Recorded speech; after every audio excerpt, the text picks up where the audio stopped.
जय हिंद दोस्तों।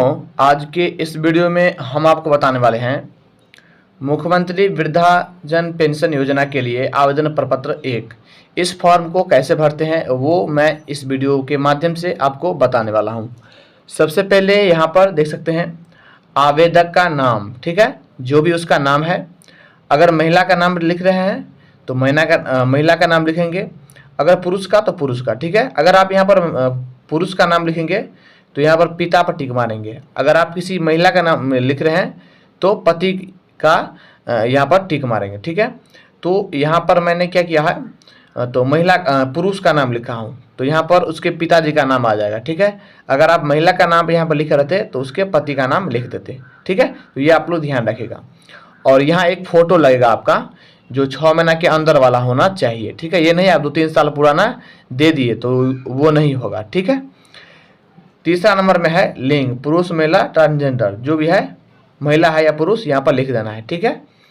उसके बाद यहाँ पर है 4 नंबर में पूरा पता, ग्राम या मोहल्ला। आप अपने गांव का नाम लिख दीजिएगा। पंचायत या नगर वार्ड नंबर जो भी हो वो लिख दीजिएगा। नगर निगम, नगर परिषद, नगर पंचायत जो भी आपका पड़ता है वो इसमें टिक मार करके, ठीक है। यहाँ पर अपना आपका थाना आ जाएगा, उसके बाद प्रखंड आ जाएगा, उसके बाद अनुमंडल में जो भी हो आपका वो भर दीजिएगा। जिला जो भी है, मैं मधुबनी जिला से रहता हूँ तो मैं लिख दिया हूँ। डाकघर यानी पोस्ट ऑफिस लिख देना आप। पिन कोड जो भी हो वो भी लिख दीजिएगा, ठीक है।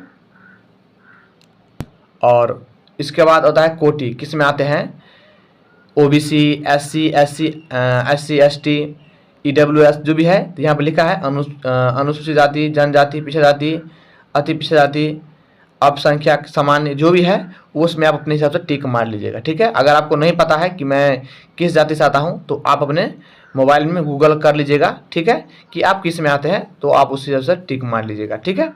उसके बाद यहाँ पर आधार संख्या अनिवार्य यानी कंपलसरी है, ठीक है। आप अपना जो भी आपका आधार कार्ड संख्या है अपने आधार कार्ड में देख करके यहाँ पर भर दीजिएगा, ठीक है। उसके बाद क्या करेंगे, यहाँ पर लिखा है कोष्टक में आवेदक के साथ आधार कार्ड की छाया प्रति संलग्न करना अनिवार्य है, यानी आधार कार्ड का फोटो कॉपी इसके साथ अटैच करके लगाना होगा, ठीक है। और उस पर साइन भी करना होगा, ठीक है।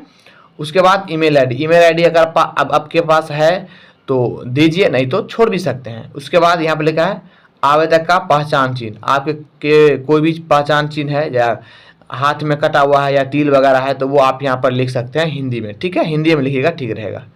उसके बाद आधार सीडेट बैंक खाता का विवरण अनिवार्य, ये कंपलसरी है, ठीक है।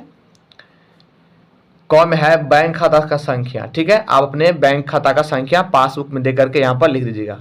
उसके बाद IFSC कोड, ठीक है। आप अपना पासबुक में दे करके FC कोड यहाँ पर भर दीजिएगा, ठीक है। उसके बाद यहाँ पर लिखा है शाखा का नाम, यानी आप जहाँ बैंक खाता खुलवाए हैं वहाँ का शाखा का नाम क्या है, ठीक है, तो वो भर दीजिएगा। उसके बाद शाखा कोड, ठीक है। शाखा कोड अगर पता है तो ठीक है, नहीं तो आप अपने बैंक से पूछ लीजिएगा, ठीक है।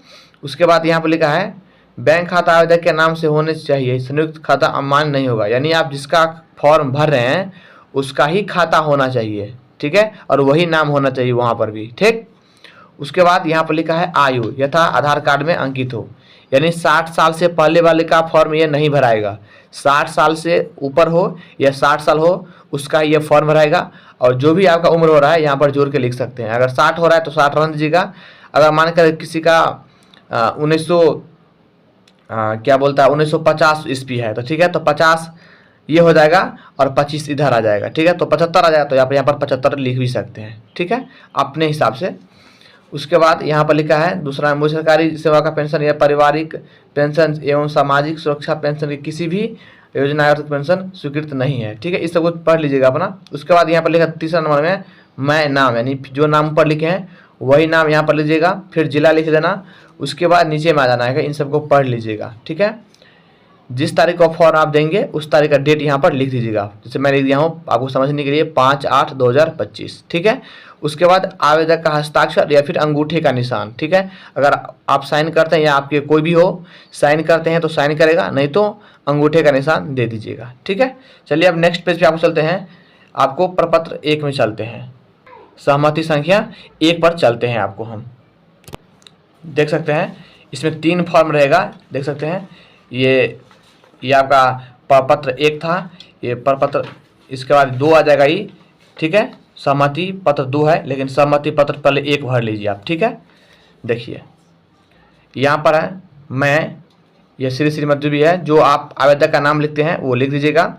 उसके बाद आधार संख्या, ठीक है, जो आधार संख्या आप वहाँ पर लिखे हैं अपने हिसाब से लिख दीजिएगा। मैं यहाँ पर आधार संख्या नहीं लिख सकता, ये यूट्यूब के खिलाफ होता है, ठीक है। आधार संख्या आप लिख दीजिएगा जो लिखे, एवं मोबाइल संख्या जो लिखे हैं वहाँ पर, मोबाइल नंबर वो भी लिखेंगे यहाँ पर। उसके बाद इन सबको पढ़ के ध्यान समझिएगा, इन सबको पढ़ लीजिएगा। उसके बाद हस्ताक्षर या अंगूठे का निशान जो भी मारते हैं वो लगा दीजिएगा। उसके बाद यहाँ पर तिथि फिर से लिख दीजिएगा, नाम और पता वगैरह जो भी हो लिख सकते हैं, ठीक है, जो लिखे हैं आप फर्स्ट पेज में। उसके बाद पहचानकर्ता, यानी इस फॉर्म को भर रहे हैं तो आपके आसपास कोई भी होगा ना जो आपको पहचान रहा है, उससे आप हस्ताक्षर कर लीजिएगा, नाम और उसका पता, यानी आप अपने किसी भी पड़ोसी से कर लीजिएगा, नहीं तो आप अपने गांव के मुखिया से हस्ताक्षर, नाम और पता करवा सकते हैं, ठीक है। तो वो इस पर भी साइन, पता, नाम लिखवा लीजिएगा, ठीक है। उसके बाद अब चलते हैं सहमति पत्र 2 पे, ठीक है। ये रहा आपका सहमति पत्र 2, ठीक है। इसमें सेवा में शाखा प्रबंधक, ठीक है, बैंक से रिलेटेड होता है ये बहुत ही इंपॉर्टेंट होता है बैंक से वेरीफाई करने के लिए, ठीक है। उसकी यहाँ पर लिखा है शाखा प्रबंधक, आपका जो भी बैंक है, स्टेट बैंक ऑफ इंडिया है तो यहाँ पर SBI लिख देंगे, अगर पंजाब नेशनल बैंक है तो PNB लिखेंगे, अपने हिसाब से नाम लिख सकते हैं, बैंक का नाम। उसके बाद शाखा का नाम राजनगर मैंने लिख दिया हूँ, ठीक है। उसके बाद फिर से यहाँ पर तिथि 5/8/2025, ठीक है। उसके बाद यहाँ पर लिखा है मेरा नाम से संधारित बैंक खाता संख्या, फिर से आप आपका खाता संख्या यहाँ पर भर देंगे, ठीक है। चलिए उसके बाद यहाँ पर लिखा है फिर से शाखा का नाम यहाँ पर फिर से लिख दीजिएगा। उसके बाद फिर से यहाँ पर बैंक खाता संख्या भर लीजिएगा, ठीक है, ताकि कोई गलत ना हो। इन सबको पढ़ सकते हैं अपने हिसाब से, ठीक है। उसके बाद यहाँ पर है आधार के संबंध में विवरणी निम्न प्रकार है, ठीक है। उसके बाद आधार ID, ठीक है, आधार संख्या यहाँ पर भर दीजिएगा, ठीक है। उसके बाद यहाँ पर है आधारधारी का नाम आधार कोड के अनुसार, ठीक है, यानी आधार कार्ड में जो भी नाम है आपका कैपिटल लेटर में वो पूरा भर दीजिएगा, ठीक है। उसके बाद यहाँ पर लिखा है खाताधारी का हस्ताक्षर या अंगूठे का निशान, तो जो भी आपके खाताधारी है तो उसका अंगूठा है तो यहाँ पर हस्ताक्षर और अंगूठे का निशान लगा लीजिएगा। उसके बाद यहाँ पर उसका नाम आ जाएगा, मोबाइल नंबर आ जाएगा, ईमेल ID है तो दीजिए, तो छोड़ दीजिए, ठीक है। आधार कार्ड स्वाभि प्रमाणित छाया प्रति, देखिए जैसे मान कर रखिए, जैसे आधार कार्ड का फोटो कॉपी कराएंगे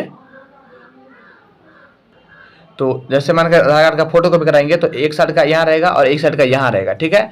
और इस जब दोनों हो जाएगा फोटो कॉपी तो नीचे हम जगह रहेगा ना, तो वहाँ पर आप अपना साइन कर दीजिएगा, ठीक है। यानी फोटो कॉपी का आधार कार्ड का फोटो कॉपी जमा करेंगे तो उस पर भी आपको साइन करना होगा, ठीक है। समझ गए होंगे आप, आई होप की, ठीक है। उसके बाद यहाँ पर लिखा है बैंक प्रयोग के लिए, यानी इसके नीचे में आप कुछ नहीं भरेंगे, ये बैंक का आदमी आपका भरेगा, ठीक है। इसके नीचे में बैंक के ऑफिस जो भी पदाधिकारी है वो करेंगे, और यहाँ पर लिखा है बैंक द्वारा प्रदत्त पदाधिकारी, वो यहाँ पर साइन कर देगा, ठीक है। अब हम आपको बताते हैं कि इसके साथ साथ डॉक्यूमेंट क्या क्या लगेगा, ठीक है। देखिए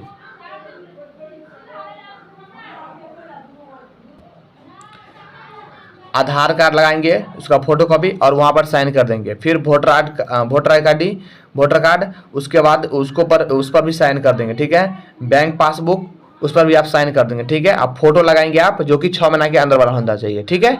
चलिए ऐसा ही होता है, फॉर्म आप भर के जमा कर सकते हैं, और कोई भी दिक्कत हो तो आप हमें कमेंट करिए, मैं आपको 100% रिप्लाई दूंगा, ठीक है। मिलते हैं अगली वीडियो में, तब तक जय हिंद, जय भारत।